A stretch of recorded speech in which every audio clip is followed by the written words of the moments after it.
is where we back to 0, and when it goes zero and left. Hi guys, this is Edward and welcome to this new video. So on this video we're going to be working from where we left, where we have the grid being drawn as well as the snake's head. On this video we're going to be adding movement so that the snake responds to the user input. We'll make it appear on the other side of the screen when it goes off the edges, and also we're going to make the snake grow when it eats food. So without further ado, let's get into it.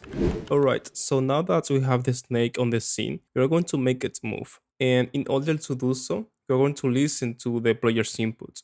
So let's head to the project settings, and under the input map tab, let's add an action named move up, another one named move down, move left, and finally move right. And now that we have defined those 4 actions, we just need to assign events to them. So to the move up option, let's add the up arrow key from the keyboard.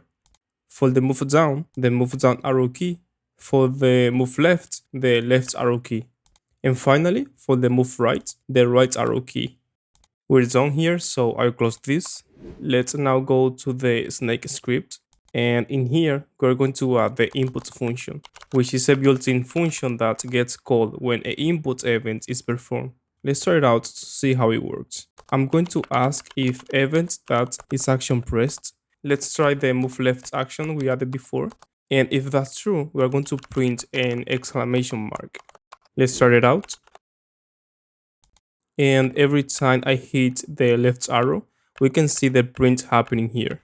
Now, something that we need to keep in mind when moving the snake is its direction. Because if the snake is moving up, we shouldn't allow it to suddenly move down. So the snake should never attempt to move on an opposite direction it's currently moving towards to. Okay, another important thing we need to keep in mind is that in order to represent direction, we are going to be using a vector 2 on a really simple way.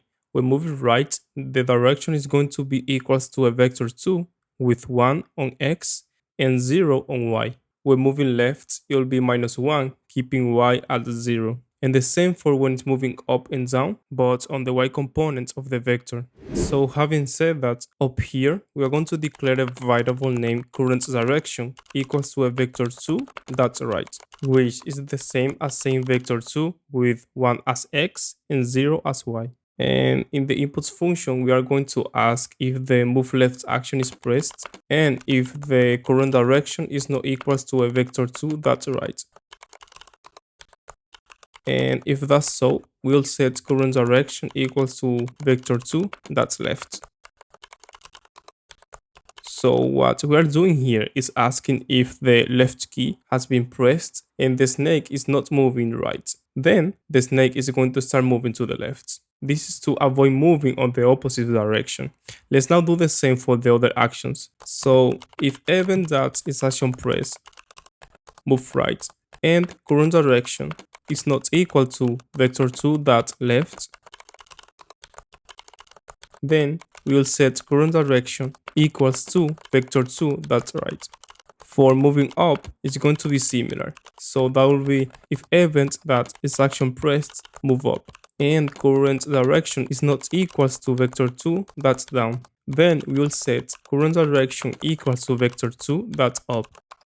And finally, if the move down action is pressed and the current direction is not vector 2 that's up, we are going to set the current direction equals to vector 2 that's down.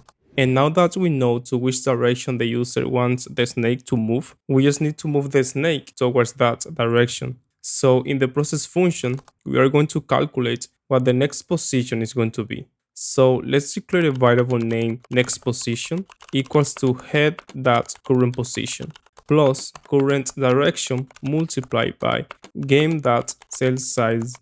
So we are taking the current head position and placing it in one cell towards the direction. Then I'm just going to set head.current position equals to next position. Let's try that out. And we can see that the snake is moving way too fast, so that it's almost impossible to control where it's going. And the reason this is happening is because we are moving the snake on each frame by placing this code in the process function. So let's create a function named move, which won't return anything. And it's just going to do what we are doing here. And now we just need to find a way to call this function repeatedly, but not as often as the process function. And for that, we are going to be using a twin, which is usually for animation, but can also be used to call a function. So up here, I'm going to create a variable named twinMove of type twin. And in the Reddit function, I'm going to set twinMove equals to create twin.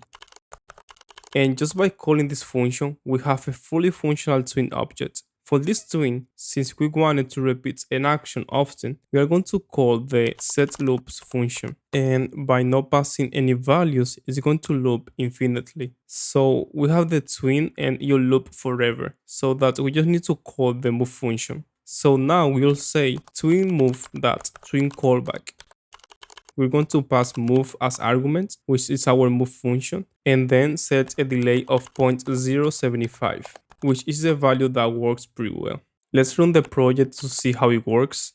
And there we have it. We have the snake's head moving at a pretty good pace, not too slow and not too fast. Now, there is a little issue with the direction that it might not be too obvious right now, but that I want to fix now before moving into other things. Let's go back to the script and set the callback delay to 1 second. Let's run the project. And we can see that the head is moving to the right. And if I hit the left key, it doesn't change the direction, which is actually what we want because later on the head is going to have a tail. But if I press down and then left really fast, we can see that it does change direction. And this is because with the current code we have, the actual direction the head is moving is pretty much the same as the direction we want to move it. Which shouldn't be the case because the direction we want to move it to should only take place on the next move function call. So in order to avoid this from happening, let's create a property named nextDirection equals to vector2.right. And in the input function, instead of changing the current direction, we are going to change the value of nextDirection. And we will do that for all 4 cases. Then in the move function, we are going to set the current direction equals to nextDirection. So between each move, we can change the direction as many times as we want, but only when the head is about to move, our desired direction is going to be taking place. And because we are still validating the movement against the current direction, we won't be able to move to the opposite direction of the actual current direction. Let's see if it works. And I'll hit down and left really fast. And we can see that it only moves down, which is exactly what we want. Alright, so the next thing we need to do is to wrap the head's position around the grid so that when you go off the grid, it appears on the other side. And to achieve this, we're going to be using the modulo operator. So I'm going to share really quick why this is going to be useful for this. So let's say that we divide 100 by 5. That's going to be 20. If we then say 100 mod 5, that is going to be 0 because mod or modulo is the remainder after dividing one number by another. In this case, 100 divided by 5 is 20, so there is not a remainder. Now, if we invert those numbers, something interesting happens. So let's say 5 mod 100, and that gives us 5, because 5 is not even divisible by 100. And the same thing happens when we say 99 mod 100. It gives us 99. So we can see that when the dividend is less than the divisor, it just returns the dividend. And let's see what happens when the dividend, or this number on the left, is equals to the divisor or the number on the right. So that would be 100 mod 100, which returns 0, which makes sense because the numbers are the same and they can be perfectly divided. So we can see that we can use the modulo operator to make a value repeat around another one. Let's say for instance that the horizontal position is 5 and the width of the grid is 100, then position can stay at 5. The same for when it is 99. But when it goes to the same value as the size of the grid, meaning that it has been out of the grid, it'll go back to 0, and that cycle is going to keep repeating, which is what is going to give us the wrap effect that we're looking for. So back to the editor, in the move function, and right after we calculate the next position value, we will say next position.x equals to fpos_mod, which is the built-in function here in Godot to do modulo of all decimal values. And we'll pass the value itself, which is next position.x as divising, and game.getSize.x as divisor. And we'll do the same on the y-axis. So that will be next position.y equals to fpos_mod, and we'll pass the y value, and game.gridSize.y. Let's run the project to see what we have. And the snake is still moving quite slow. So I'm going to set back the callback delay to be 0.075. Let's try it out. And now we can see that the snake's head never goes off the grid, and it repeats its position both horizontally and vertically.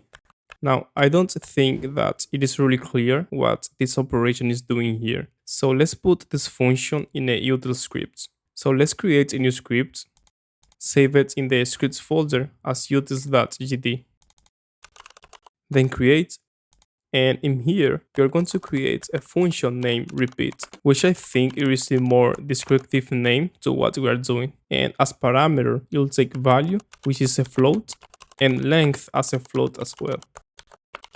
And of course, we can expect to return a float value. And in here, we'll say return fpos_mod and pass value and length. And that is pretty much all you'll do. So let's make this script global. Let's head to the project settings, and in the Autoload tab, add the util script. There we have it. Let's head back to the snake script, and instead of calling this built-in function, we'll say utils.repeat in both places. Let's try it out, and we have it working just as before, but I think it is more clear now what the operation is doing in the code. Alright, so the next step is going to be to make the snake grow, and in order to do that, we will need to keep track of all of the mini snakes. So up here, I'm going to create a property named mini snakes equals to an empty array. Let's also cast that empty array as an array of mini snakes, so that way we have a better type for this variable. Now, because the head is also a mini snake and the one in the front, after setting its value in the ready function, we're going to add it into the array of mini snakes. So we'll say mini snakes.pushFront and pass the head. And instead of just drawing the head in here, we're going to loop through all the mini snakes. So that will be for mini snake in mini snakes. And within the loop, we'll call the drawRectangle function and pass minisnake.getRectangle and minisnake.color. And that is going to take care of drawing all of them. So now we can make the snake grow. So down here, let's declare a function named grow, which won't return anything. And in here, the first thing we'll do is to declare a variable named minisnake equals to minisnake.new, which is the new minisnake we will add to the array. And we'll also need the last minisnake added to the array to know on what position we will add the new one. So let's declare another variable named last minisnake equals to minisnakes.back and cast that value as minisnake. Now we just need to set the value of the new minisnake. So we'll say minisnake.currentPosition equals to last minisnake.currentPosition. Then the minisnake.color equals to colors.blue, which is a value we have previously declared. After that, it will be the size. So minisnake.size equals to game.cellSize. And finally, we're going to add that value to the array. So that will be minisnakes.pushback and pass minisnake. So now that we have this function defined, in order to try it out, we're going to add a new input action that will call this function. So let's head again to project settings, and under the input map, add a new action named grow. let's assign the space key to it. Back to the script in the input function, I'll just add a comment here for testing and then ask if event.isActionPress grow. And if that's so, we'll call the grow function. Let's run the project, and every time I hit the space key, we can see that it creates a new mini snake, but they are not following the head. So in order to fix this, we will do something really simple. Since all mini snakes are going to be following the one in front of them, what we need, for instance, is this mini snake is to take the previous position of this one, because its previous position was here. The same for this other mini snake. Its position is where this one was, and the same for all the other ones. As we are moving all the mini snakes, we need to omit the head because that rule doesn't apply to it. So back to the editor, let's go to the mini snake script, and in here I'm going to declare a property named previous position equals to a vector2. Now we want this variable to always hold the previous value of the current position. So in order to do this, we'll declare a setter for the current position. So we just need to add a column here and then the set keyword, and set it equals to underscore set current position, which is a function we're going to create down here. So we'll say function underscore set current position, which won't return anything. And it will take new position of type vector2 as a parameter. And in here, we'll set current position equals to new position so that it works normally. But also, just before doing that, we will set previous position equals to current position. So every time we set a new value to current position, this function is going to be called instead of just assigning the value. And in here, we are assigning the value, but also tracking its previous value before setting a new one. So let's go back to the snake script. And in the move function, after moving the mini snakes, which I'm going to comment that here. Now, we want to loop through all mini snakes, just like we did in the draw function. But in this case, we want to omit the first mini snake, which is the head, because it has the leading movement and it is already being handled here. So we'll say instead, for I in range, which is a function that is going to return an array with a given range. So we'll pass 1 because 0 is the value what we want to omit, and also pass mini snakes.size. So it goes all the way to the end of the array. And in here we'll say mini snakes I that current position equals to mini snakes I minus 1, which is the snake in front of it and get its previous position. Let's run the project to see what we have. I'll hit space to make it grow. And there we have it. All mini snakes are taking the previous position of the one in front of it, which makes them all follow each other. Alright, so the next thing we will do is to spawn the food and make the snake grow every time it collides with it. And for that, we will create two entities, the food spawner and the food itself, which is going to be a script quite similar to the mini snake one. So let's go ahead and create a new script and save it in the scripts folder as food.gd. Now, this script won't extend any node, but I'm going to give it a class name of food. And a food is going to hold a few properties. So let's declare a variable named position equals to a vector2. Another one named size equals to game.cellSize. And finally, a last one named color equals to colors.bluesky. And just like with these mini snakes, we are also going to create a function named getRectangle, which is going to return a rectangle 2. And in this function, we are just going to return a rectangle 2 with position as position and size as the size. And that is pretty much all we'll do here. Now, because the food spawner is going to be drawing, let's add a new node to the node and rename it spawner food. Let's attach a script to it with the same name and save it in the script folder. I'll remove these comments. And the first thing we'll do here is to declare a variable named food equals to food.new. Let's add the draw function down here. We are going to draw the food. So we'll say draw rectangle and pass food.getRectangle, and for the color we'll pass food.color. And because the food is going to be changing position, we'll call the quDraw function in the process function. Now, since this is a spawner, it should of course have a function named spawn food. So let's declare the function here. And it won't return anything, so the return type is going to be void. Okay, so for spawning, we will place the food at a random position, but we need to remember that that position cannot be occupied by a mini snake. So let's declare a variable name is unoccupied position and set it equals to true. So we are going to assume that it is. Then we'll say while is unoccupied position. So the code we place in here is going to loop until we set is unoccupied position to false. Alright, so first I'm going to declare a variable named random position equals to a vector 2. And to give it random values, we just need to get random position.x and set it equals to random integer range, which is going to give us a random number from a range of values. And that range is going to be from 0 to game.widthSize.x. And because that value is right at the edge, to prevent the food to be one block of the screen, we're going to minus that by game.cellSize.x.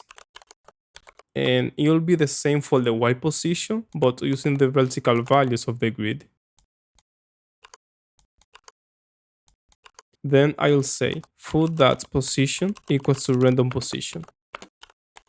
So now we just need to check if that random position is occupied or not by a mini snake. So we'll need to loop through all of them. But right now we don't have access to the snake here. So let's right click on the snake node and click on the option Access as Unique Name. By doing this, we can easily access this node by the name we have given to it. And let's also give the snake script a class name of snake so that we can have it as a type as well. Back to the exponent food script, let's declare a variable name snake equals to the percentage sign snake, which is how we access the unique name. And let's cast the value as snake. And because we are setting this value to a node, we need to put the onReady keyword annotation so that it gets assigned after the node has been fully created. So now that we have the snake here, back to the spawn food function, in order to check if the position is occupied, we'll type for mini snake in snake.mini-snakes. And within this loop, we'll ask if food.getRectangle.intersects, and then we can check if it intersects with mini-snake.getRectangle. And if that is so, we are going to set is unoccupied position equals to true. Then we're going to break the loop because we don't need to keep checking for the other mini snake. And if that is not so, we are going to set is unoccupied position equals to false. Alright, so I'm going to explain really quick what we are doing here. We are setting a loop that is going to keep happening until its unoccupied position gets set to false. But while it remains true, we are going to generate a new random position. And then we'll check if that random position intersects with any of the mini snakes. If that is the case, its unoccupied position will remain true. And when it goes back up, because this is a while condition, it's going to repeat the code again and will generate a new random position and check again if it intersects with the mini snakes. And when it doesn't, its value gets set to false. And when it goes back up, the while loop is going to end. So having this done, in the ready function, let's call the spawn food function. Let's run the project to see if it works. And it looks like it is, but the food is off the grid. So we'll need to snap its position to the grid. And to do that, here in the script, we'll set the food's position equals to random position.snapped. And we'll snap it to game.cellSize. Let's run the project again, and there we have it. I'll try it one more time, and there it is again at a random position and snap to the grid. Alright, so what we're now going to do is to check collision between the food and the head of the snake.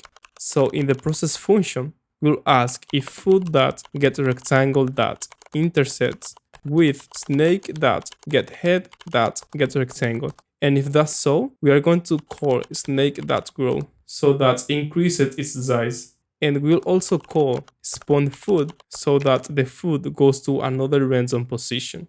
Let's try it out to see if it works. I will try to hit the food. And there it goes. The snake increases its size and the food also gets spawned at another position. Alright guys, this is going to be it for this video. I have a lot of fun making this tutorial. Hit the like button and subscribe to this channel so that you'll know when the next video gets released. And until next time, see you later.